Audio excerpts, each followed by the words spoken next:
Friends, இன்றைக்கி நம்ம என்ன பார்க்க போகிறோம்னு பார்த்தீங்கன்னா, ஒரு சூப்பரான சைட் டிஷ் தான். இட்லி, தோசை, பூரிக்கு கூட ரொம்பவே சூப்பராக இருக்கும். சப்பாத்திக்கு கூட அவ்வளோ சூப்பராக இருக்கும். அது மட்டும் இல்லாமல் இந்த சைட் டிஷ்ஷில் பார்த்தீங்கன்னா ஒரு சூப்பரான வெஜிடேபிள் வந்து மறைஞ்சிருக்கு. அதை நான் சொல்கிறதுக்குள்ள நீங்கள் கண்டுபிடிச்சிட்டிங்கன்னா எனக்கு கமெண்ட் பண்ணுங்கள் என்ன வெஜிடேபிள்ன்றதை. ஸோ இப்போ நான் அந்த வெஜிடேபிள் என்னன்றதை ரிவீல் பண்ணுறேன். என்னென்னு பார்த்தீங்கன்னா, கொஞ்சம் வெங்காயம், கொஞ்சம் தக்காளி, புதினா, இது தாங்க மெயின் இன்க்ரீடியன்ட். இது வந்து பார்த்திங்கன்னா பீர்க்கங்காய்.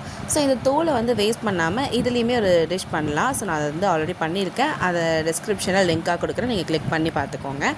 அண்ட் அதுக்கப்புறம் பார்த்திங்கன்னா, இப்போ நம்ம இந்த சட்னிக்கு போகலாமா. ஃபர்ஸ்ட் வந்து கொஞ்சம் எண்ணெய் விட்டுட்டு அதில் வந்து உளுத்தம்பருப்பு, அது கூடவே பார்த்திங்கன்னா காலத்துக்கு ஏற்ப காஞ்ச மிளகாய் இது எல்லாத்தையும் சேர்த்து நல்லா இந்த மாதிரி ஃப்ரை பண்ணிக்கலாம். அதுக்கடுத்து பார்த்திங்கன்னா கொஞ்சம் வெங்காயம். ஸோ இந்த வெங்காயம் வந்து கொஞ்சம் ஃப்ரை ஆகிறதுக்கு லேட் ஆகும். நம்ம வந்து இந்த மாதிரி லைட்டாக மிக்ஸ் பண்ணிகிட்டே இருந்தால் ஈவனாக பர்ஃபெக்டாக ஃப்ரை ஆகிடும். அண்ட் அது கொஞ்சம் கிளாஸ் டெக்ஸ்சர் வந்துச்சுன்னா போதும். அதுக்கப்புறம் பார்த்திங்கன்னா நம்ம தக்காளி ஆட் பண்ணிக்கலாம். ஸோ தக்காளியுமே வந்து நல்லா வெந்திருக்கணும். கொஞ்சம் அந்த தோல் வந்து அந்த தக்காளியோடைய பழத்துலேருந்து கொஞ்சம் உரிகிற அளவுக்கு இருக்கணும். அந்த அளவுக்கு இருந்துச்சுன்னா பர்ஃபெக்டாக இருக்கும், செம்ம டேஸ்ட்டாக இருக்கும். அந்தளவுக்கு வதக்கிக்கோங்க. அண்ட் இந்த டைமில் நம்ம கொஞ்சம் சால்ட் சேர்த்துக்கிட்டால் இன்னும் ஈஸியாக அது வதங்கிறதுக்கு ஹெல்ப் பண்ணும். அதனால் நம்ம இந்த டைமில் சால்ட் சேர்த்தாச்சு. அண்ட் அதே மாதிரி பார்த்திங்கன்னா நல்லா வதங்கிடுச்சு பாருங்கள். அந்த ஃப்ரூட் வந்து அந்த தக்காளி வந்து அழகாக அது தோல்லேருந்து கொஞ்சம் பிரிஞ்சு வந்திருக்கு. இந்த அளவுக்கு இருந்தாலே போதும். இந்த டைமில் நம்ம வந்து பீர்க்கங்காய் சேர்த்துக்கலாம். இதை சேர்த்ததுக்கப்புறமா நல்லா இந்த மாதிரி ஈவனாக மிக்ஸ் பண்ணி விட்டுருங்க. ஒரு 2 to 3 மினிட்ஸ்க்கு தட்டு போட்டு மூடி வச்சிட்டிங்கன்னா பர்ஃபெக்டாக குக் ஆகிடும். ஸோ இந்த பீர்க்கங்காய் கொஞ்சம் சாஃப்டாக குக் ஆனாலே போதும். அது ரொம்ப குக் ஆகணும், இந்த தக்காளி அளவுக்கு குக் ஆகணுமான்னு கேட்டால் கிடையாது. கொஞ்சம் சாஃப்டாக இருந்தாலே போதும், அது பர்ஃபெக்டாக இருக்கும். ஸோ இந்த அளவுக்கு நல்லா ஃபுல்லாக வதக்கி எடுத்து வச்சாச்சு.